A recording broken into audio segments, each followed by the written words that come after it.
Final call. So, I'm at the airport, you can tell. I'm going to wait for them to finish before I start recording something. Okay, so I'm going to talk about Scrum stand-up meetings. You know, those meetings, those daily meetings where you're supposed to answer 3 questions.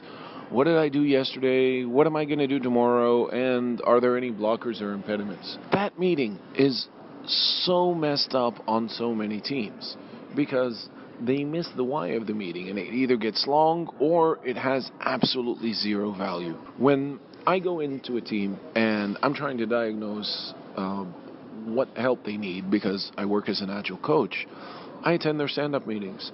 And if everybody's reporting to one person, and while one person is talking, the others are looking away, or if they're going to have a travelogue, you know, yesterday I woke up, I had coffee, I talked to person X, and then I talked to person... It's all wrong. And the stand-up meeting is a mini daily planning meeting. You're there to decide as a team, as a self-organizing team, to understand where you are and decide where you're going to go. So whether you ask the 3 questions, what did I do, what am I going to do, and what are the blockers, if you do that with the purpose of planning and listening with the purpose of planning. Now, are there lighter variations where people don't go around and report, not everybody has to speak, we just can read the board backwards, the task board, from the right to the left, and just discuss any state changes if something has been completed and moves from one column to the other, or discuss any impediments.